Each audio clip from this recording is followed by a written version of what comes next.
Olá, turma do 7º ano, tudo bom com vocês? Hashtag sextou, né? Estamos mais uma vez juntos aqui nossa aula de língua portuguesa. E na aula anterior nós falamos sobre os termos essenciais da oração. Falamos sobre os sujeitos e predicados. Nós vamos dar aqui as respostas e nós vamos continuar falando agora de outras partes, tanto também do sujeito como também do predicado. Vamos conhecer outras partes a respeito deles, tudo bem? Vamos lá!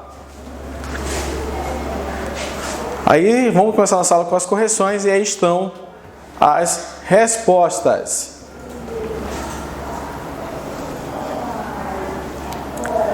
Se liga aí nessas definições aí, tá, gente? Como eu havia dito para vocês, observe que o predicado está sempre iniciando com os verbos. Olha lá, começou, foi, tinha, eram. Então, tudo isso aí, verbos.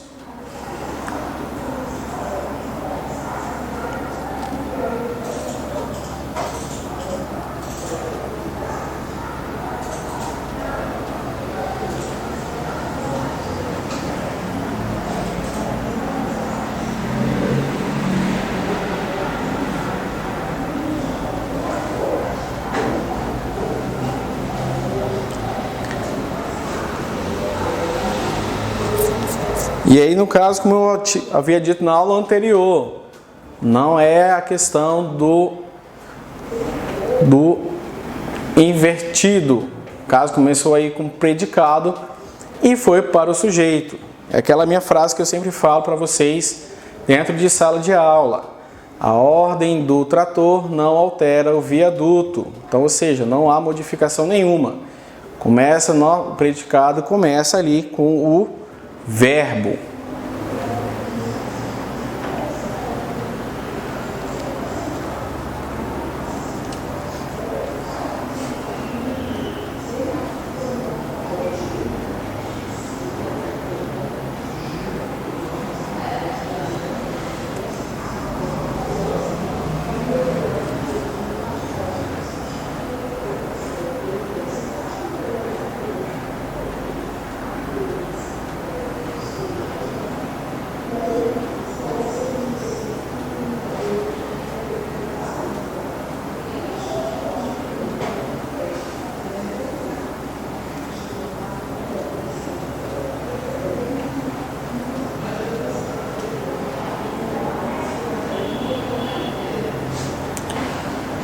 Observe aí, tanto na primeira como na última, está dizendo assim, o sujeito da oração é o pronome indefinido tudo.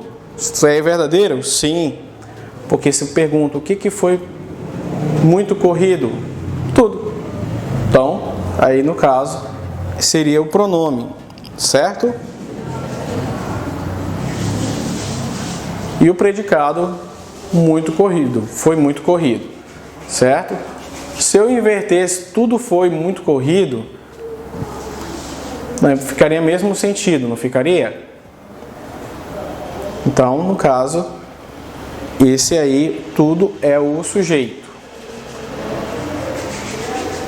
Nessa número 4, esse para você, nesse que está em parênteses, você fazer aí as conjugações corretas de acordo com como está no texto, tá?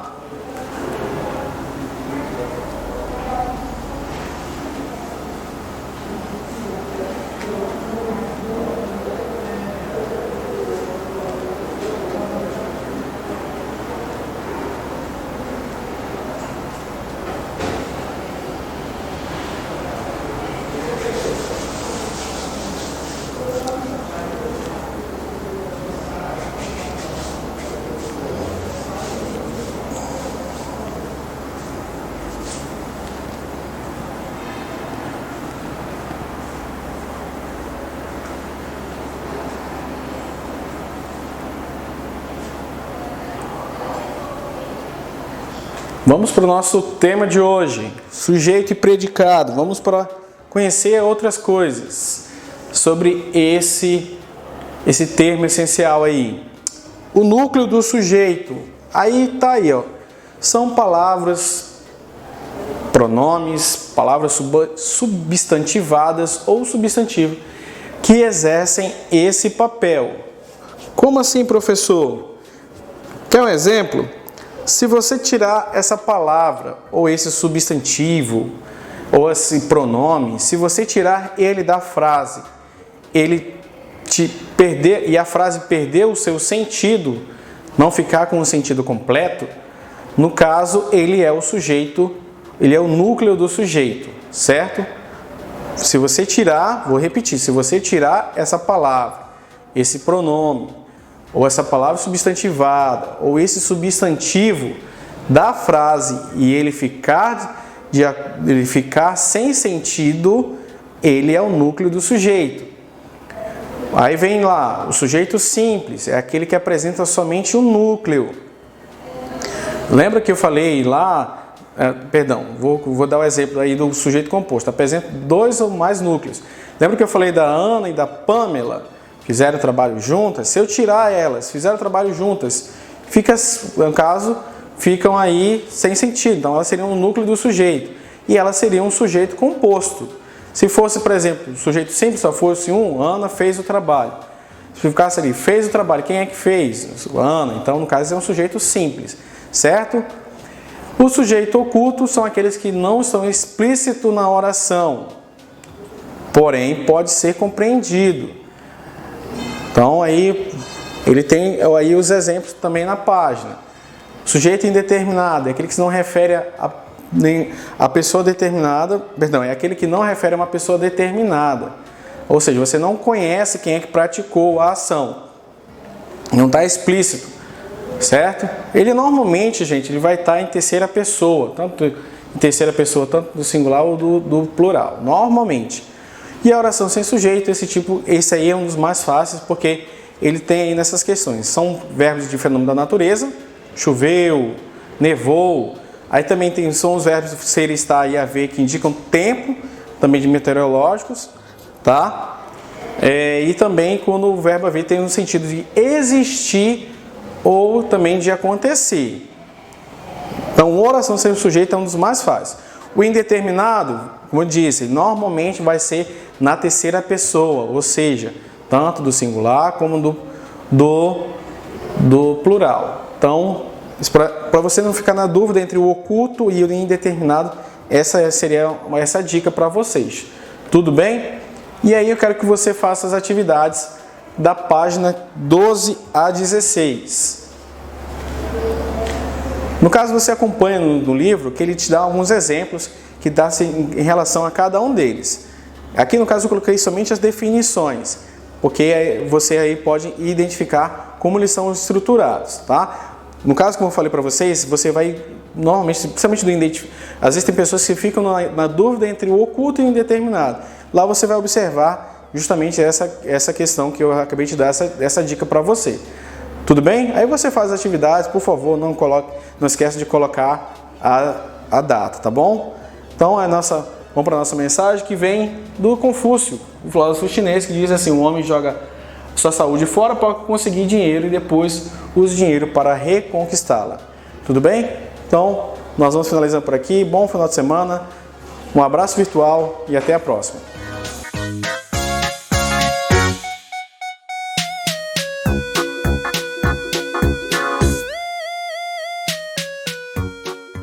Olá, sétimo ano, como é que vocês estão? Eu estou bem, espero que vocês também. Espero que estejam estudando bastante, aprendendo bastante. Hoje, aula de matemática relativa ao dia 14, nós vamos dar continuidade ao nosso assunto, que é a multiplicação e a divisão de inteiros. Você pode acompanhar a partir da página 13 do livro didático. Então, abre lá e vamos começar. Vamos apresentar expressões numéricas, acompanhe daí.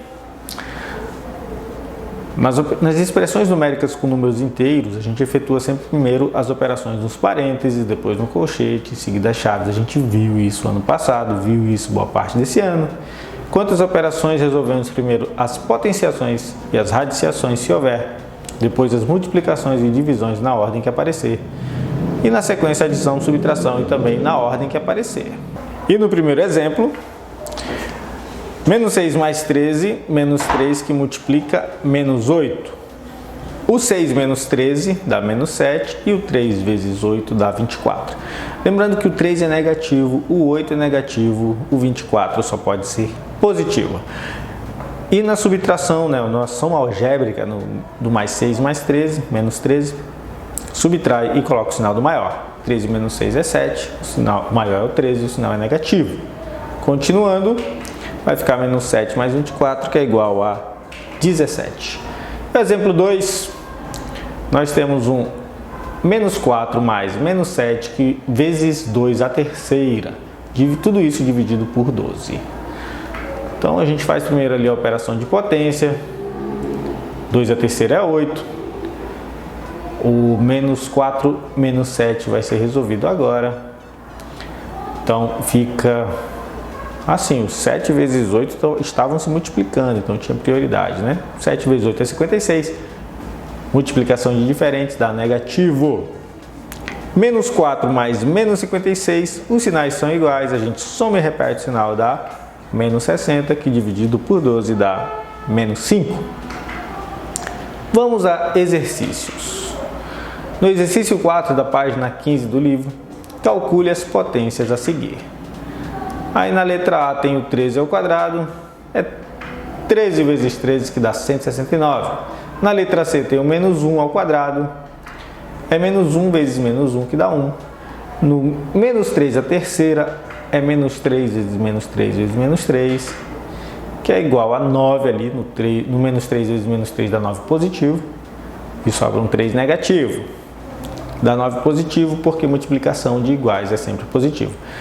Aí 3 vezes 9 dá 27 e dessa vez é uma multiplicação de diferentes que dá negativo. Agora o exercício 4 da página 14, ele dá umas expressões com potência. Ali o menos colchete menos 2 ao cubo, mais 3 fecha colchete, vezes 6 mais menos 5. Primeira potência, não é? E resolvendo ali no cantinho, é menos 2 vezes menos 2 vezes menos 2. O menos 2 vezes menos 2 é 4, que fica positivo, a gente já viu. 4 vezes menos 2 dá menos 8.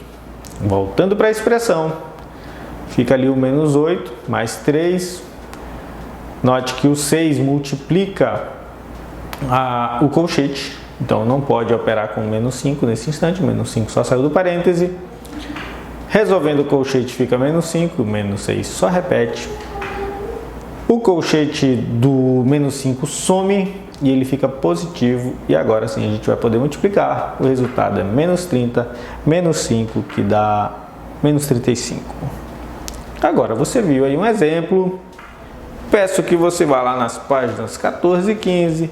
Os exercícios são semelhantes a tudo que a gente viu nessa aula. Espero que você não tenha dificuldade. Lá na frente a gente vai corrigir bastante desses exercícios, dessas páginas. 7º ano, agradeço a sua participação e até a próxima aula.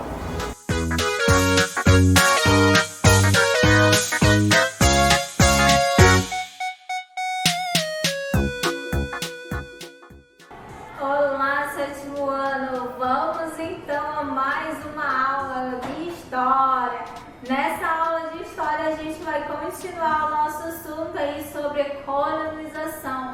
Agora falando a colonização no caso a colonização inglesa na América. A gente falou da colonização espanhola, agora a gente vai falar da colonização inglesa na América. Vou deixar para vocês também a correção da nossa atividade anterior, ok? Aí das páginas 4, 6 e 8. Vamos então seguir com o nosso conteúdo. Olha só, na questão da nossa aula anterior, a gente falou um pouquinho da colonização espanhola, como que se caracterizou a colonização espanhola, como que eles trabalhavam a divisão, né, do comércio, cada um tinha uma função, como é que era atribuído aí essa função, foi algumas das características que nós vimos aí durante a colonização espanhola na América, e destacando também, né, as colônias espanholas da América,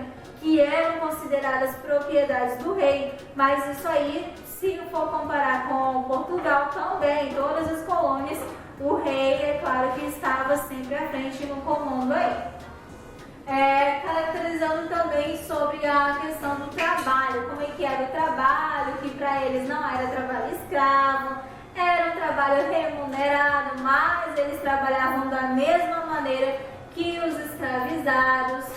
Aí outra característica também, né, sobre os mestiços, quanto mais você fosse mais próximo à sua linhagem espanhola, mais privilégio você tinha. Foram algumas características que nós vimos. Agora a gente vai ver sobre a colonização inglesa na América. Aconteceu de maneira tardia devido às situações externas, como a Guerra dos 100 Anos em 1337 e 1453, e outro interno também, com a Guerra das Duas Rosas em 1455 e 1485. O que eu destaquei do livro de vocês aí para a gente entender melhor?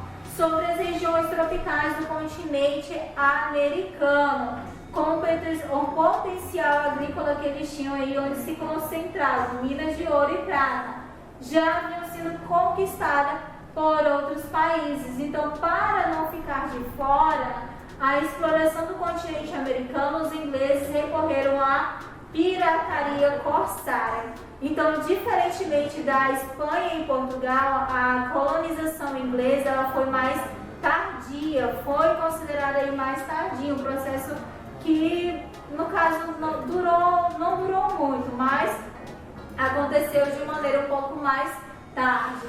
O Oceano Atlântico ele se tornou um lado, aí, no caso, o lago, né, de corsários que promoviam saques a mando dos ingleses, bem diferente também da colonização espanhola e colonização portuguesa, né?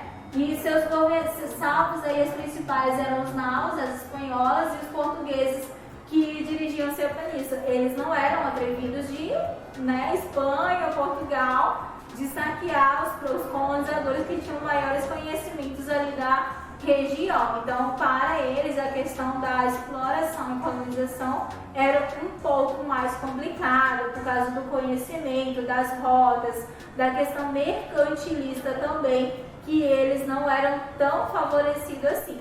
Portugal e Espanha conheciam a região, trocas comerciais e vários outros fatores. Para eles, isso foi diferente. Outro ponto importante também, que a ocupação do território americano por eles, pelos ingleses, só começou aí no século XVI. No caso, com os objetivos, qual era o objetivo deles, né, e as preocupações? No caso, apenas explorar, só isso. As terras americanas elas foram vistas como uma possibilidade de um território para onde enviar cidadãos ingleses que causavam problemas para coroas. Então, basicamente, a questão da colonização inglesa ela não foi tão favorecida assim quanto os outros, né? Quanto as outras colônias aí. A região oficial da Inglaterra a região, né, oficial da Inglaterra era o anglicanismo, também considerado aí como a questão deles terem um certo limite. Eles não podiam fazer tanta coisa assim, explorar tanto assim, devido aos comandos do rei, ok? Então esse aí é um dos assuntos que a gente pode observar em relação aos ingleses. Depois de colonizar o litoral, os ingleses iniciaram a expansão para o interior do continente. Os ingleses, no entanto, dispostos a estimular o crescimento e o desenvolvimento de suas colônias, promoveram ataques aos povos indígenas, sim? Mas qual era o objetivo também? Aí fica este questionamento, né? Aí eu destaquei o seguinte para vocês, que na busca por justificar a expansão territorial e a dizimação dos indígenas em 1845, o jornalista John Sullivan teria publicado a seguinte frase na revista Democrática: "Nosso destino manifesto, atribuído pela providência divina para cobrir o continente para o livre desenvolvimento da nossa raça, que se multiplica anualmente." Depois dessa publicação, propagou-se a ideia de que os colonos eram escolhidos por Deus para levar a cultura e o seu modo de vida a todos os cantos da América. Tal ideia passou a ser chamada de destino do manifesto. Então, basicamente, a colônia, inglesa, ela sucedeu para outro caminho, não basicamente somente para a exploração, ok? Então essa daí é a característica da colonização inglesa, exploração inglesa na América. Bom, uma mensagem para vocês: assim como os pássaros, precisamos aprender a superar os desafios que nos são apresentados para alcançarmos voos mais altos. Muito obrigado, bom final de semana e até a próxima.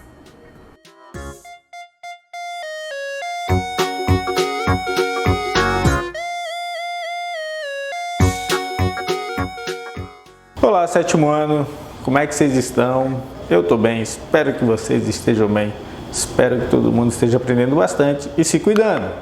Hoje, aula de educação financeira, aula relativa ao dia 14 de agosto. Não é empreendedorismo, você pode acompanhar a aula, ela é tomada de decisões, é o encontro das páginas 18 e 19, o encontro 9 do livro. Então, se você precisar, pause o vídeo, e assista e leia no livro a história. Já a gente vai conversar sobre ela.